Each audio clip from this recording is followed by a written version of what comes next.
Hello and welcome to Forward Boldly. I'm Christine Niles. If there's one thing that counts in the life of any person, it's consistency. This is especially true of the Christian, most especially the pro-life Christian. But too often, self-proclaimed pro-lifers aren't consistent at all. While many are vocal with regard to protecting the unborn or fighting against assisted suicide, how many fall silent when it comes, for instance, to children killed in war? Silent perhaps because it's your ally fighting the war, and you don't want to criticize your ally. You don't like your ally's enemies, and therefore you don't like your ally's enemies' children. Or perhaps because the children being killed are of a race, ethnicity, religion that you deep down dislike, distrust, and therefore, in a way, in your mind, their deaths are justified. Take the war in Gaza, for instance. Officially over, although they're still killing daily. One side is doing the killing. According to leaked data from the Israeli military, 83% of casualties have been civilians. That's leaked Israeli military data. It's not propaganda, it's their own data. Most of these civilians killed were women and children. Like I said, Israel's own data that they have never contested. Keep in mind, it was data as of May 2025. We don't know what it is after that point. This was leaked in May 2025. So we don't know what the civilian kill ratio is after that. I suspect it's actually much higher. But according to the apologists, 83% is sad, it's tragic, but it's okay because it's war. And people die in war. Innocent people die in war. But if you study the civilian kill ratio historically in all of our major wars, you will find that the highest civilian kill ratio thus far recorded, except for Gaza, was World War II. And that was 50 to 65%. And that was with the U.S. dropping atomic bombs on two major cities, and the Allied firebombing of major cities in Germany and Japan with far less precise weapons than we have today. And still then, it was only 50 to 65% civilians killed. Yet the number in Gaza was 83%. 83%, the highest civilian kill ratio of any war in recorded history, hands down. Yet we are to believe that somehow one of the most precise military forces in the world, the IDF, whom Netanyahu loves to call the most moral army in the world, isn't targeting civilians deliberately. We're to believe that. We're not allowed to say otherwise. We're to believe that when multiple IDF whistleblowers have revealed that they were ordered by senior command to target civilians. That's them speaking. Okay, not propaganda, that's them. Hundreds of IDF soldiers refusing to fight because they know what was going on was immoral. We're to believe it's not deliberate when Israel's own intelligence chief, Major General Aharon Haliva, in leaked audio, as reported widely in Israeli media, you can listen to the audio yourself, he said that for every one Israeli killed on October 7th, they need to kill 50 Palestinians. Like I said, reported widely in Israeli media, he said, quote, "It doesn't matter if they're children. I'm not speaking out of revenge. I'm talking about a message for future generations. From time to time, they need a Nakba to feel the cost. During the Nakba, 750,000 Palestinians were driven out of their land by Israeli forces to make way for the state of Israel in 1948. That is the Nakba." Haliva said, quote, "From time to time, they need a Nakba to feel the cost." We're to believe it's not deliberate when Israel's own finance minister, Bezalel Smotrich, said, and again, widely reported in Israeli media, so please do not tell me it's propaganda, he said that it would be justified to starve the entire population of Gaza, 2 million people. Straight from his mouth, he was complaining because the international community would not let Israel block humanitarian aid to Gaza. We're to believe it's not deliberate when Israel's own national security minister, Itamar Ben-Gvir, essentially said the same thing, that Gaza should be allowed to starve as punishment for Hamas's actions, for their crimes. There's no doubt Hamas's actions were absolutely diabolical, wicked, absolutely, and they were justly punished. But he wanted to punish all of Gaza, even though the last election that elected Hamas was in 2006, 20 years ago, and only 6% of that population that voted for them now remains. And the vast majority of Gazans today do not support Hamas at all. Yet, according to one of Benjamin Netanyahu's right-hand men, they should all starve, women and children alike. Both Smotrich and Gvir, like I said, Netanyahu's right-hand men, have a long track record of endorsing violence against all Palestinians, and of course treating them as subhuman. Netanyahu says nothing to contradict them. President Isaac Herzog says nothing. Nor, and here's the scandal, do so many so-called Christian pro-lifers. It is a double standard. It's a lack of consistency, quite frankly. It's hypocrisy. And so one of the things I really appreciate about today's guest is that he's consistent. He's pro-life across the board. He's advocating on behalf of the vulnerable everywhere, no matter what race, creed, ethnicity, country, it doesn't matter.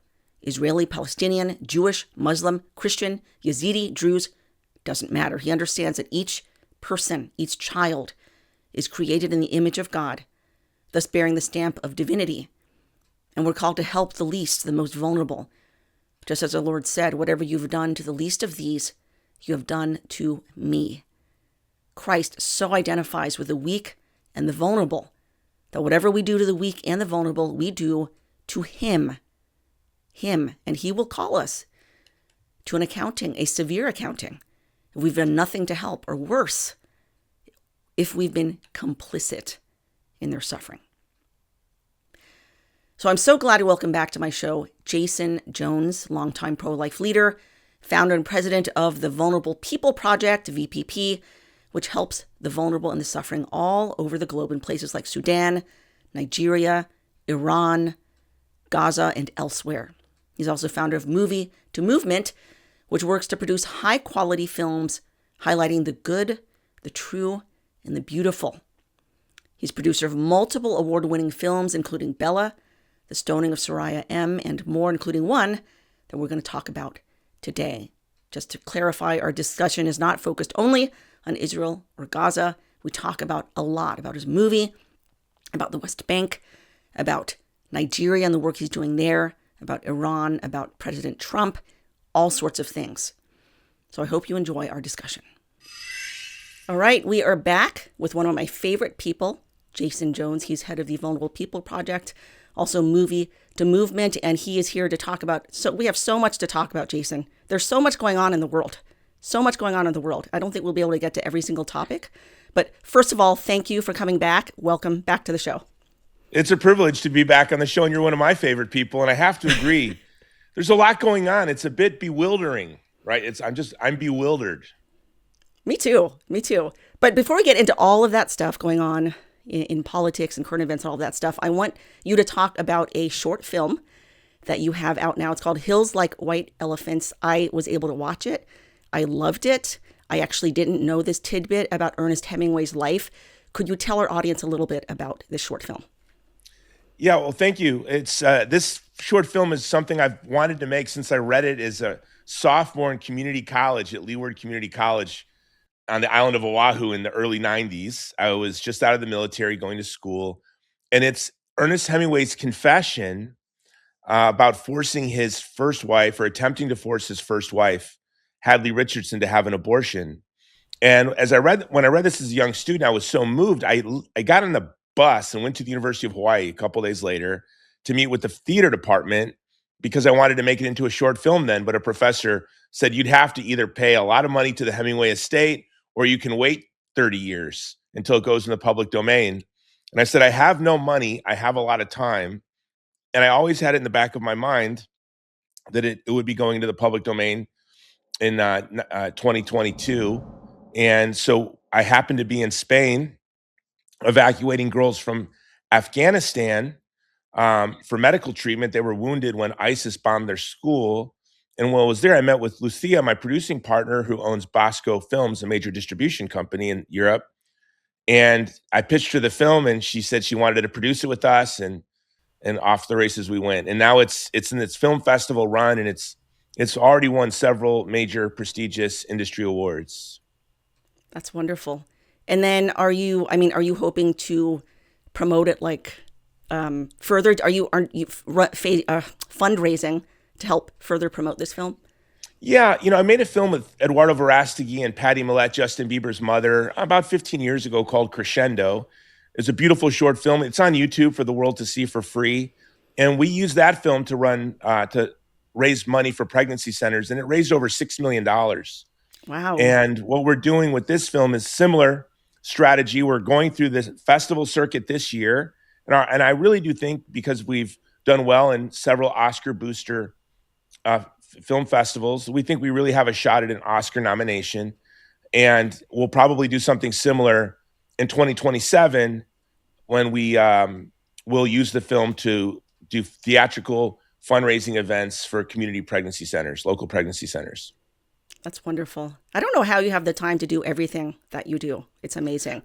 Well, I multitask. Here's what's interesting. I was in Egypt evacuating Christians and wounded women and children from Gaza through the Rafah Gate before it was bombed. And Madrid isn't too far away. So I was back and forth between Egypt and Madrid, producing a movie for a week, back in Egypt for a week. And so I spent a summer, back and forth between Spain and Egypt. So we were kind of doing those two projects at the same time. So where can people go if they want to learn more about this film or support you and support the film? Well, the best way to find out about the film is just to get on our email list. If you go to vulnerablepeopleproject.com, you can sign up to get our updates, our weekly updates there. And not only our films that we do through Movie to Movement, but also all the work we do to serve vulnerable communities. Our organization, Hero Inc., has two main programs, Movie to Movement and the Vulnerable People Project. Both programs serve the mission of Hero, which is very simple: to defend the vulnerable by promoting human dignity and by inspiring solidarity. VPP does it through the works of mercy and advocacy, and Movie to Movement does it through storytelling and films. That's wonderful. So I do want to move towards some of the initiatives that you guys are doing at VPP. Before we get into the West Bank, because I know you've got an initiative there, I actually want to talk about some of the work that you're doing in Nigeria. Because we hear a lot about, you're very outspoken about Gaza, which is wonderful. And I think a lot of people don't realize you're actually helping a lot of persecuted Christians in Nigeria. Of course, we know the recent story about a 300 Catholic students or students kidnapped from a Catholic school in Niger State, taken to Nigeria. And VPP is actually helping to fund armed security for that school. Can you talk a little bit about that? Yeah, so after the students were returned by God's grace, we partnered with Father Victor, who's our director of VPP Nigeria, reached out to the bishop in the school, and they asked us if they could be added to our security protocol. Right now, we provide security for the last Jewish community in Nigeria and 21 Catholic institutions, parishes, churches, and hospitals. Our goal is to get to 100 facilities by the end of this year. That's the goal. I'm actually telling my team, between you and I think we can hit 1,000 facilities. We're being very aggressive, trying to reach that goal, because the director of VPP Nigeria happened to be saved by our program, because what we do is we put in solar, and we put in cameras, and we hire guards. Father Victor was being brutally attacked when our guards saw it on the cameras and came to his rescue. So our program works. And we need to grow the program. I'll be actually in Washington, D.C. meeting with the Nigerian embassy and next week, because we want to be able to provide body armor and weapons for all of our security guards. This is something we need to get permission from the government to do. But we are committed to protecting our brothers and sisters in Christ who are most vulnerable. And 9 out of 10 Christians martyred in the world this year will be in Nigeria. And so Nigeria it's a newer program for us, But we've actually been there longer than we've been in Gaza and the West Bank. We've been there, I think, now 5 years. But yeah, we really want to grow our program there. That's amazing. I mean, do you know of any other charity that's doing what you're doing there, like providing armed security for these people? No, there's not a lot of, I mean, I don't know. It's a huge country, and I have not heard of other organizations working the way we do. I know there are a lot of businesses that are being developed that are seeking from former military and intelligence community folks that have reached out. And maybe there are other groups doing it, but like VPP, we're discreet of all of our programs. It's the one we talk about the least, just because I always worry the more we bring attention to the work we're doing in these communities, that we could inadvertently put them in danger. Mm-hmm. Mm-hmm. Well, God bless you for that. I want to move over now to the West Bank. You were in Bethlehem over Christmas. Amazing. And you were telling me recently about a new initiative that you guys are doing in the West Bank. Can you talk a bit about that? Yeah, and I'd ask everyone to go to our new initiative. It's SaveWestBankChristians.com, SaveWestBankChristians.com. This is something, Christine, that we can really do. Benjamin Netanyahu came out on New Year's Eve, and he was furiously posting on X his commitment to defend Christians. And I really do believe this was a response to our work in the West Bank that week. I was on Steve Bannon's The War Room. We did a 2-hour Christmas special, and our work definitely echoes in the halls of Mar-a-Lago. And so Netanyahu is furiously posting on X his commitment to defend Christians. Meanwhile, at the very same time, settler abuses and the expansion of settlements in and around the Christian communities is expanding at a record pace. These are all illegal settlements. Donald Trump has said he wants these settlements gone, yet Netanyahu and his administration and Smotrich, they are expanding these settlements. In fact, since I left, Christine, every single night, the IDF floods into the Christian community, floods into Manger Square, harasses, intimidates, and threatens the Christian community. The real goal of these new settlements around Bet Sahor, around Shepherd's Field, in Shtema, the real purpose of these settlements is to divide the Christian community, to make it impossible to live there, and empty Bethlehem and the rest of the West Bank of Christians. And it's quite a scandal. I'm grateful that the USCCB signed on to the Patriarch's letter on the threat that Christian Zionism plays to the Christians of the Holy Land. But there's a way you can do things to say you've done it after the fact, to show your hands are clean. And there's a way to do something to show that you are seriously committed to defending the Christians in the Holy Land. And I want to know, where are these Catholic organizations that say they fight for the interests of Catholics exclusively? We need to be aggressive in advocating for the interests of our co-religionists. The oldest Catholic community in the world is facing an existential threat. A Christian farmer, an elderly man, was murdered by settlers 48 hours ago. And there's silence. Israel is a welfare state. It lives off of, we fund it, and they're persecuting Catholics. They're emptying the Holy Land of Catholics. And I'm glad the USCCB signed on. But I think all Catholic media outlets, all Catholic influencers, bishops like Bishop Barron has not said a single word. Father Mike Schmitz has not said a single word. And I think history is going to judge them harshly. History is going to judge them harshly. And we all have a responsibility to speak up. And if the USCCB was aggressive and assertive, and if Bishop Barron leveraged his platform built by the donations of countless Catholics, and Father Mike too, and others, if we all did this, we would stop the settlements in the West Bank. This is something that we can really do. If Israel feels enough pressure, these settlements will stop. The fact that they have the pedal to the metal means that they have no fear of us having integrity or courage, and they're counting on us to be silent in the face of the ethnic cleansing of Christians in Bethlehem, the same way we were silent of the ethnic cleansing of Christians in Iraq. I know there was a recent story going around. It happened, I hope I'm pronouncing this correctly, Birzeit, a 62-year-old Christian woman was hit by essentially these Jewish settlers were coming and attacking the homes in Birzeit. uprooting the olive trees, letting loose their flocks of sheep. And this 62-year-old Christian mother comes out yelling at them, and she gets hit by stones, and she ends up going to the hospital with a fractured skull and a fractured leg. And I would just want to read the Lutheran pastor Isaac Munther, whom you have interviewed. He's the pastor in Bethlehem. He said he put out some pretty strong words. He said, quote, "Now here's the real question. What did the Israeli army do? They did not arrest the settlers. They did not protect the family.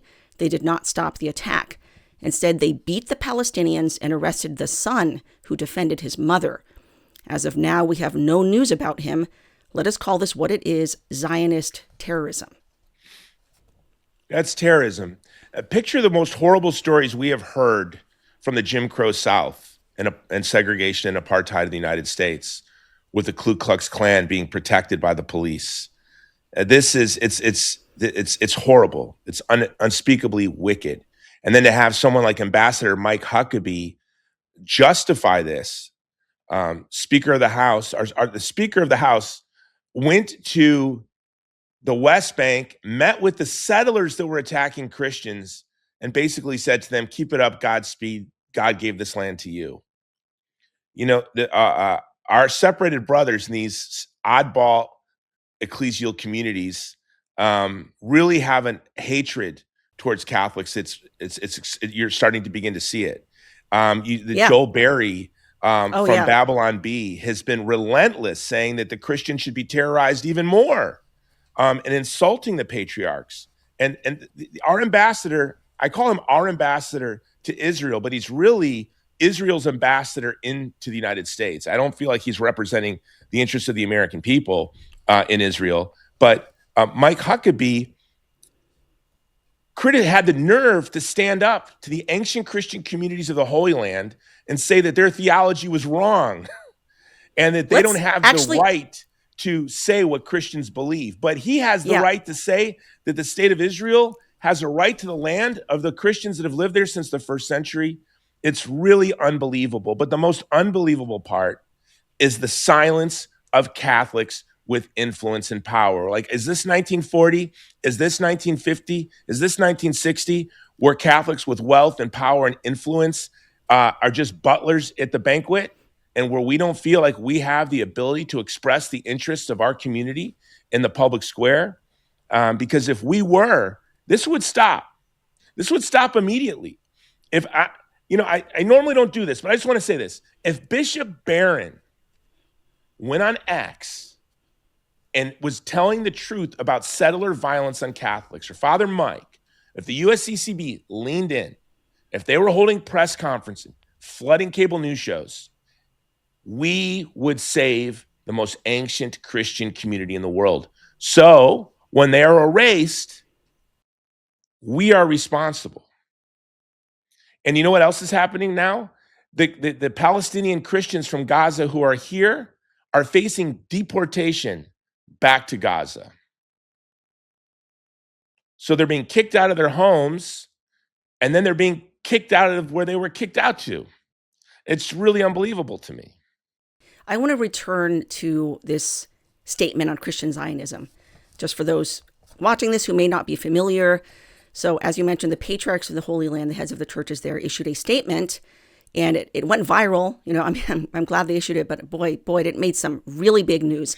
But essentially, it called Christian Zionism a damaging ideology that's harmful to the interests of Christians. And this was supposedly in response to, I believe it was Huckabee meeting with a group of, Christian Zionists or something like that. And so they issued this statement making clear that, we are the authentic voices for the Christians in the area. We've been here for thousands of years, literally, and no one else really speaks on their behalf.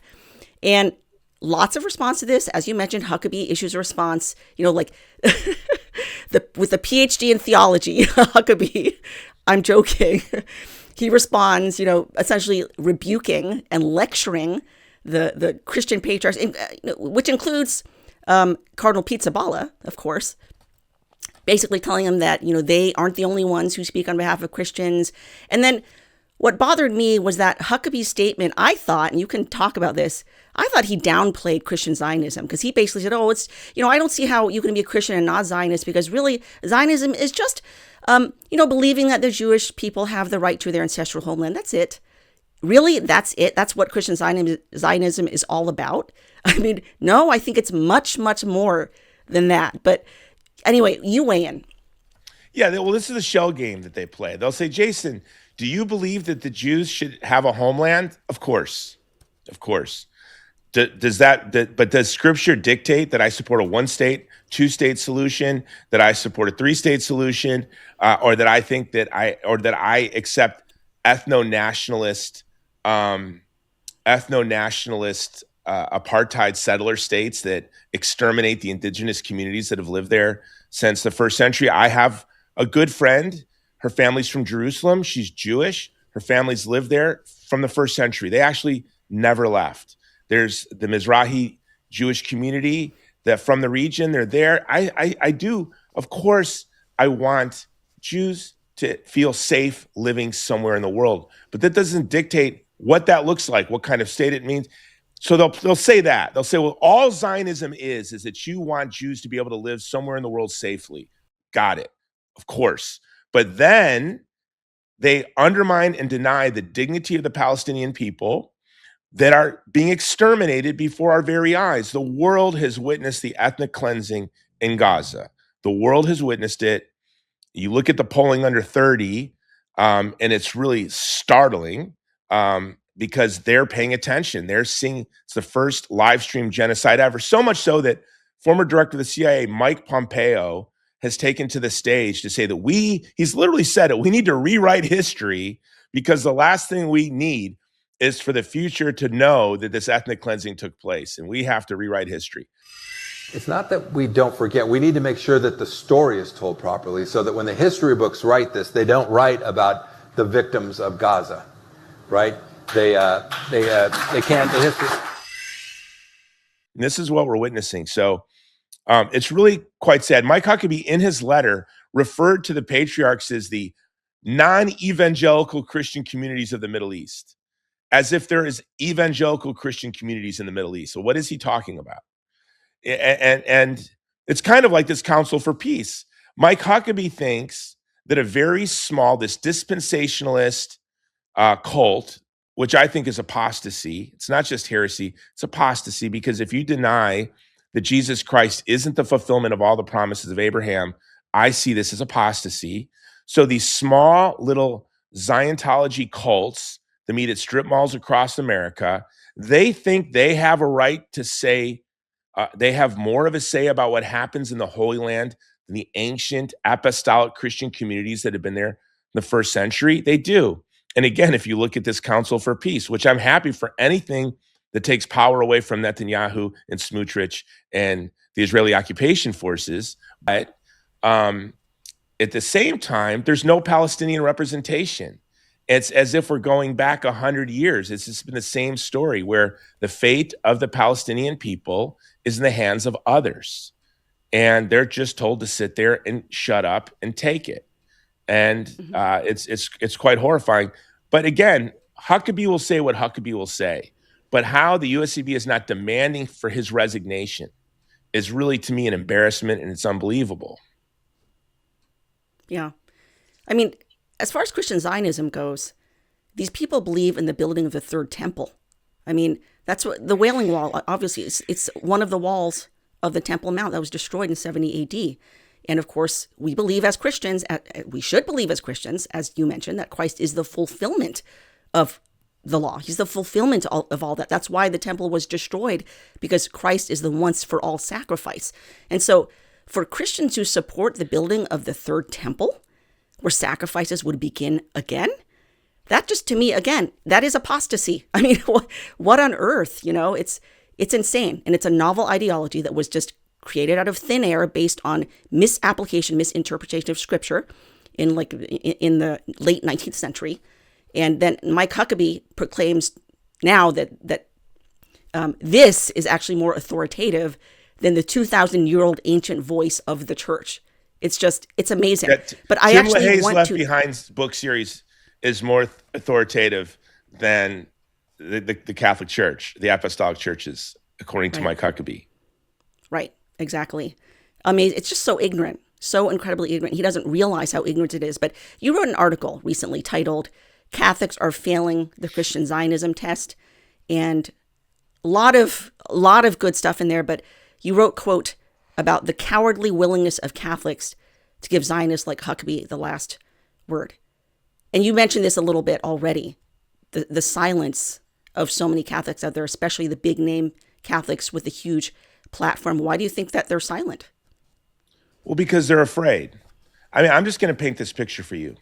We've been working in Nigeria now for 5 years, and it's hard work and it's thankless work, and we don't get a lot of support from the institutional church or any.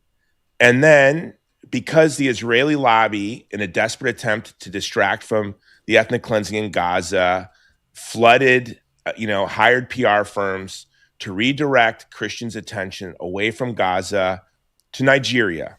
Great. I'm very excited for the opportunity to begin telling people about the plight of Catholics in Nigeria. Bishop Barron talked about it for a day or two because he was given permission by power to tell that story. But we need to defend the vulnerable when power says we're not allowed to speak, to shut up, to sit in your corner, Catholic. Now that's when we need to stand up and lift our chin and be loud. And so we need Bishop, I don't hear them talking about Nigeria anymore. That was the enthusiasm of the week, right? It was look at Somalians in Minneapolis, look at Nigeria, just look away from Gaza, and fomenting anti-Arab hate, fomenting anti-Muslim hate, all to distract from what is happening in Gaza. So we can talk about Nigeria for a couple of days, then we're silent. But the greatest persecutors of Christians in the world right now are Turkey, India, and the state of Israel. You may have you reported on the story where a pastor was forced to eat cow excrement. There were 900 violent attacks by Hindu extremists on Christians last year, according to Open Doors. 300 churches burned down in one state alone. Silence from the hierarchy. We may renew this Vatican deal with the CCP, our big trade partner, that has disappeared over 10 Catholic bishops. Jimmy Lai will rot in prison and die. And we are silent. So we need to be able to stand up to the CCP. We need to be able to stand up to India and to Turkey and to the state of Israel. So why do I think that people with power and influence are silent where there's a cost? It's because it's risk. It comes at a cost. There will be consequences for Bishop Barron to defend, to stand with the Christians of the Holy Land. But when you speak out for the Christians in Nigeria for an hour and a half, every other year, you'll get applause and people think you're a great defender of the persecuted church. But, the great Catholic anthropologist Rene Girard talked about what victimism is. Victim is feigning concern for the vulnerable to acquire wealth, power, and prestige. What solidarity is when you sacrifice your own wealth, power, prestige, maybe even your own life in the service of the persecuted and the vulnerable. We as Christians, as Catholics, are called to true solidarity, which is we're to stand with the vulnerable when it comes at a risk. Our Lord and Savior knelt down next to a woman caught in the act of adultery, kissed lepers. You kiss a leper, people may not want to kiss you. You kneel down next to a woman caught in the act of adultery, you're probably going to get hit in the heads with stones. But that's what solidarity looks like. What does victimism look like? It's feigning concern for the vulnerable in a way that doesn't sacrifice your platform, doesn't come at a cost, there is no risk, that doesn't alienate wealth or power or authority, major donors, fellow bishops. But what I want is to stand with those Christians in Bet Sahor and Tebet. That's why I go there. I go there to remind myself. My wife says, do you have to go again? Do you have to go again? And I say, yes, I have to have skin in the game. And I have to remind myself that this is not an issue. This is not a policy position, that these are human beings. And these human beings live in fear, suffer perpetual violence, and they're my co-religionists. When I go to the West Bank, I never feel more at home. You would feel so at home. They're us. They're Catholics. They're our community. And they really are heartbroken at our silence. They're confused by it. and their hearts are broken. Well, one thing I like that you've said is that you're on the side of civilians and that you don't take sides. Because I think in this whole, discussion over people in the Middle East, Israel, Palestine, all of that, people like to take sides. I'm on the side of Israel. I'm on the side of Palestine. And you've never been like that, which I appreciate. It's hard to find balance, but that's where every Christian should be. We should be on the side of the innocent, no matter who. And so I appreciate that you have said, I'm on the side of civilians. No civilians should be targeted, attacked, persecuted, killed, whether you are Jewish, whether you are Palestinian, Arab, whatever, Christian, Muslim, whatever. If you're an innocent civilian, you shouldn't be attacked. And I appreciate that about you because, again, there are very few people in this whole discussion who have that authentically, I think, Christian worldview where you stand up for the innocent no matter who, no matter where. So I appreciate that about you. Well, thank you.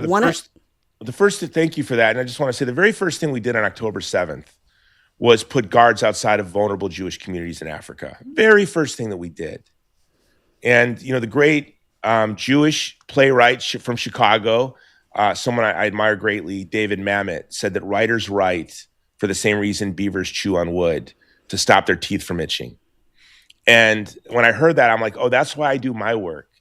The thought of women and children and families suffering violence, whether they're Jewish or Muslim or Yazidi or Christians, obviously, my teeth itch. I don't have to say, were they baptized? Were they circumcised? These questions don't go through my mind. Sometimes people will challenge me and say, why does VPP, right now, we serve Jewish communities, Yazidi communities, Muslim communities, of course, Catholic communities are most of our support, but they'll say, why don't you just focus on Catholics? And I said, I would like to just focus on Catholics, but for the one problem, we're a Catholic apostolate. So as a Catholic apostolate, we serve the vulnerable, and I do this in a very intentional way. I think it's the best way, at least for me, when I founded my apostolate almost 25 years ago. But what is the best way that I can live my life to lead people to love God and love their neighbor? And that's how I conceived of this apostolate. I'm going to serve those outside of social concern, to serve those that come at a cost, whether it's the child in the womb or the child in Gaza. And so that's why we do what we do. That's wonderful. I want to return. You mentioned the Gaza Board of Peace, so I want to talk a little bit about that. As we know, Trump went ahead and moved forward with phase 2 in Gaza over the objections of Netanyahu. He didn't want to move forward with phase 2 because he said there was still one remaining hostage, one of the deceased hostages, and plus Hamas had not demilitarized. As far as I'm concerned, Netanyahu will find any reason whatsoever to continue to destroy Gaza. We know that ever since the ceasefire, there have been more than 400 Palestinians killed. Israel has repeatedly broken the ceasefire. The U.S., unfortunately, just lets it. And with the greater crackdown and censorship now, we're not seeing as much of that coming out of Gaza. And so a lot of people just don't know about that. But fortunately, Trump did go ahead and he just moved forward with it. He kind of ignored Netanyahu's objections and created this Board of Peace. And as you mentioned, not a single Palestinian on it. There is an administrative board that's kind of underneath the Gaza Board of Peace. And those are Palestinians, I believe, but they work. So they're responsible for kind of the day-to-day, but they do work, at the command of the Board of Peace. So they can't really do anything without the oversight of the Board of Peace. But so what do you think about all that? Do you have hope? Because I did listen to the address of the, was it Dr. Oh, I forget his name, but I think he's head of the administrative board. And he gave a message to the Palestinians. And I actually thought it was a very touching message to the Palestinians that he said, and he himself, I believe, is Palestinian. He's part of the Palestinian Authority. He was like deputy minister. And so I am hoping, even though the board itself doesn't have Palestinians on it, I am hoping that maybe I'm just naive, but I am hoping that it will help provide a better future for Gazans. Plus the fact that Israel is no longer solely in charge, because they sort of had a free hand to do whatever they wanted in Gaza for literally decades. And now that seems to be taken away from them. I know Smotrich and Gvir are not happy about it at all. They don't like this board of peace. They're telling Netanyahu, you need to scrap this. We need to just go back and finish the job we started by ourselves. And this Gaza board of peace will no longer allow them to do that. And it has a lot of other Middle Eastern Arab countries represented on it. So anyway, what are your thoughts? Yeah, similar to yours. I'm actually very hopeful as well, while thinking I'm probably naive at the same time. But anything that takes power away from Gvir and Smotrich and Netanyahu is something that we should all support. What else? There's something else I like about this board, which is it makes a lot of folks culpable, and to whatever happens, a lot of people are gonna be sharing in the responsibility for whatever the state of Israel does. And I also think that maybe Donald Trump kind of put a tripwire that Netanyahu can trip to kind of sever his relationship with the United States. So also, I don't think it's a mistake that it was an accident that Donald Trump held the meeting in Switzerland, knowing that Netanyahu couldn't go to Switzerland because he is an indicted war criminal. He would be arrested if he went to Switzerland. So I don't think that was not an accident. I think Trump was sending a clear message that he is in charge now. I don't like a lot of the optics around it and a lot of the rhetoric around it. It makes me very uncomfortable. And, look, I'm not one of these kumbaya hippie peace activists. I'm a Catholic, a Christian realist. I want a unipolar world where the United States is the sole hegemon without peer competitors. I think that's in our best interest. I don't want to see India or China or Russia compete with us for power on the world stage. That's not good for us nor the world. But I think the best way that we can guarantee that is having rules-based order and fairness and showing a commitment to the interests of people as an end to themselves. If the United States, if the United States wants to maintain its position in the world, we should look to the interests of the Palestinians as an end in themselves. It's not simply how can we use the Palestinian people to achieve our interests or achieve the state of the interests of Israel or Saudi Arabia or Qatar or whoever. But I would really like to see this board demonstrate a thoughtfulness in the way it communicates, and really a commitment to putting the interests of the families that have suffered so much in Gaza first.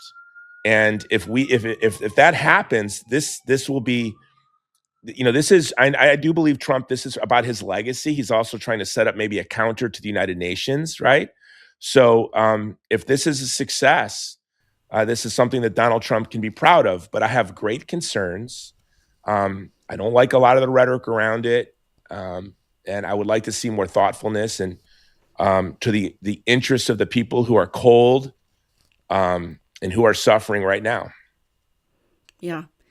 Trump is such a mixed bag. I have such a hard time figuring out who he is or what he's about. I just wonder sometimes, is he just getting really bad advice sometimes? So, on the one hand, he seems very buddy-buddy with Netanyahu, and Netanyahu has visited him like 5 times in just 10 months. But we also know that after Israel struck Doha last September, Trump was very angry about it. He threatened to cut off funding to Israel, and then he forced Netanyahu to apologize to Qatar, not privately, but in public, in front of like the whole media there in the White House, which that's kind of humiliating. And so he sided with Qatar, and he continues to have really good relations with them and continues to even strengthen partnership with Qatar, which I thought that was actually very interesting that he took their side over Israel's, and so publicly. But then you have this whole, let's talk about Iran, because again, I was so certain that he was going to bomb Iran. And this was coming after, like a day after Netanyahu visited him in the White House, trying to encourage him to bomb Iran. Then the next thing we know is, they're having all these protests and they're killing all these innocent people. At this count, I think they're saying the death toll is anywhere between 30,000 to 350,000. I have no idea, what is true and what's accurate. It's hard to know. And I was just so grateful when Trump kind of reversed course and just said out of the blue, we're not going to bomb them. We're going to choose diplomacy instead. To me, that was answer to prayer. But now there's the possibility, I'm hearing that they're actually building up, they're sending military over kind of to the borders of Iran now, and so we don't know what's going on. What are your thoughts on all this? Yeah, first of all, war with Iran would be catastrophic. Iran is not Iraq, and Iran is not Afghanistan, and those wars didn't end well for us. So this would be catastrophic. I'm like you. I'm really hopeful that President Trump doesn't go to war with Iran. And I've worked in Iran. VPP works in Iran in ways we don't talk about. We've done a lot in Iran. We continue to work in Iran. In fact, we have a short film that we just filmed inside Iran. We work with the Christian community and other minority communities inside Iran. I would like to see this regime go. This might be a little too much into the weeds for the show, but I don't think the state of Israel or the U.S. intelligence was sincere in wanting to see an overthrow of the regime. I mean, to have the former head of the CIA in the first hours of the protests go on X and commend Mossad and Israel for starting these protests seemed. I could not believe that was a real tweet. Like, I actually had to check and see, did Mike Pompeo really tweet? Is that fake? And he tweeted it, and it's still there. It's not deleted. I couldn't believe that. Yeah, it's as if they were really intending to give the Iranian regime an excuse to slaughter protesters. I mean, the head of the CIA thanks Mossad for, which makes me think it was organic, because they're not celebrating Maidan, right? No, we had nothing to do. We don't do that. And then in the next breath, we commend the Mossad for orchestrating these quote unquote spontaneous protests. And I would say it's the same thing as what I just said about the Palestinians when it comes to Iran. I've worked with Iranians and in Iran for over almost 2 decades now. I would love to see a free Iran. In fact, I have a movie that we're developing that's kind of set in the last days of the regime, kind of celebrating Iranian youth culture today. And it's a film I'm eager to get into production on. But we need to think, we're conservative. As a conservative, it's not pedal to the metal. We have to be thoughtful. We have to be prudent. We want what's in the best interest of the people there. And I would like to see this regime go. I would like to see the borders of Iran remain the same. I would like to see it become a prosperous and peaceful country. But when you have the head of the CIA in the midst of mass protests thanking the Mossad for making this happen, I have to think they're either really dumb and naive, or they're really trying to instigate the state of Iran to crack down and mass slaughter protesters, which is exactly what happened. And of course, after Trump decided to choose diplomacy, you saw Senator Lindsey Graham. I don't know if you saw that clip where he just looked like he just spent 10 hours crying and his face is all red. He's all exhausted, just very disappointed that we didn't go to war and, murder more people. He flew to Tel people. Aviv. He jumped on the next plane to Tel Aviv. And I don't know how true this is, but a friend of mine in the administration, he told me that Trump had actually told them they were going to bomb Iran and they gave him a time and just didn't do it. He was just toying with Netanyahu. I really hope that's true. There's evidence that it is true because Netanyahu actually skedaddled from Israel, got on his plane and left the country right around the time everyone thought we were preparing to bomb Iran. So, again, it's Trump. He's a mixed bag. You never know. And that's where I think our voice becomes very clear. I opposed the first invasion. I opposed the invasion of Iraq. In fact, I founded this organization in 2002 in anticipation of the invasion. So I founded it so that we could advocate for the interests of Iraqi Christians during the war. And I remember at the time I opposed the invasion, I said, look, I'm from a military family. I was an infantryman. My dad was an infantryman. My grandfathers and great-grandfathers and uncles were infantrymen. And I said, if we go to war with Iraq, and this war is going to last a generation, and my son will end up fighting in it. I don't know if I really believed it when I said it, but my oldest son ended up fighting ISIS in Iraq and Syria. And it will be my boys, my sons, that will be fighting in these wars. Not those chicken hawks that cheer on every war that our country gets itself into. And my sons have said, Dad, why does our family have a commitment to service? Why is that so important to you when you've opposed every war we've had? And I said, well, I don't want you ever to follow an illegal order, but I think it's important that we serve as young men so that our voices have more weight as old men. And that is important to me. But yeah. I see these chicken hawks, and so we also know the cost of war. But these chicken hawks, you can't find a veteran in their family tree. Yeah. Yeah, I mean, Senator Graham has always, I mean, there's no war that Senator Graham has not loved. And it's like, okay, well, you go first. You go first. You go to the front lines first. But, here he is, the representing South Carolina, where I live, and yet he is anywhere but South Carolina. In fact, someone asked Grok to do an analysis of the number of times he mentioned Israel versus South Carolina in just like the last year. It was like ridiculous. I think he mentioned Israel like 125 times in his tweets and speeches, and South Carolina like 25 times. I'm like, gee. Well, South Carolina needs to give him more money. I think it's simple. No, and I'll be actually in South Carolina campaigning for someone who's running against Lindsey Graham in the next 2 weeks. So I'll have to let you know. Oh, who was that? Paul Dans.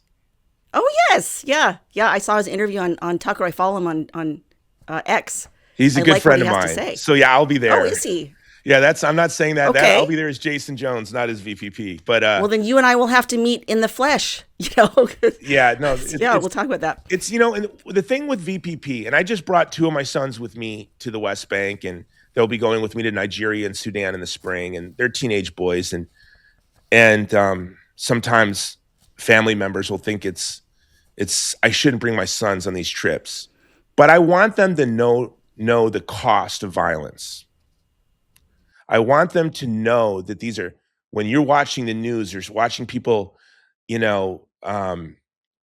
rant on social media about these people in these places, that these are human beings, that these children laugh and smile and ride bicycles and bounce and balls and jump rope and play tag with their friends in the street, and the moms and the dads have hopes and dreams. These are human beings. And Lindsey Graham talks about war like it's a game of Risk, as if he's an old man. He is an elderly man, and he talks about war like a 14-year-old boy. He's a U.S. senator. And this is a man, has never been hungry or scared a day in his life. So he is devoid of empathy for people who suffer, and it's quite catastrophic. And this is where, as the church, and I say this every day to my family, my wife and my children, I am so grateful to be Catholic. Our faith inoculates us from ethno-nationalism, although so many Catholics, maybe many of you, are getting swept away by this ethno-nationalist rhetoric we're seeing even in our own country. I recently had a priest say to me that he's tired of seeing all these Spanish language masses. And I said, Father, the first mass in North America was in Spanish, and it was and there was a mass to the west of the Mississippi before the Pilgrims landed. What are you talking about? And I thought it was funny because the next day, this was just this week, I was in San Francisco and I took my son to mass, and it was in Italian. Didn't bother me at all. And it's like, what is going on? But our faith inoculates us from othering. Our faith tells us very clearly that we are to love even our enemy. And so if we're not salt and light in this country, it's going to be very, very dark days ahead. And if we can't speak up for our own co-religionists, no one is going to defend them. I'll just put this. On the Board of Peace, Azerbaijan is on that board. And Azerbaijan ethnically cleansed over 100,000 apostolic Christians from Artsakh just a little over 2 years ago. And so this is the world we're living in. And I think it's time that all of us really prioritize serving the persecuted church. You look at Archbishop Fulton Sheen. He, 100% of all the money he ever made from his television shows, radio shows, books, albums, cassette tapes, 100% of it went to serve the missions, to serve the church around the world. And I think it's just, there's never been a more powerful or wealthy Christian community on this planet than Catholics in the United States of America today. But I think that our great-grandparents, who were working-class immigrants, did a better job of leveraging their influence and their voice for the persecuted church than we're doing. Well, I think those thoughts are a great place to end, to close out this show. Please tell people where they can go to find out about your organization, how they can support you. Our website is vulnerablepeopleproject.com, vulnerablepeopleproject.com. Our big initiative this year is to provide prosthetics for the children in the West Bank and Gaza. There are more children, childhood amputees in Gaza than the rest of the world combined. And so we're the first 20 children will be receiving prosthetics from VPP in the coming weeks. So you can find out about that program and everything else we're doing in Nigeria and around the world at vulnerablepeopleproject.com. And if you go to savewestbankchristians.org, you can sign our letter of support for the persecuted church in the West Bank. Wonderful. All right, Jason, thank you so much. Always so great to chat with you. We'll have you back on again soon. God bless you. Thank you. God bless you.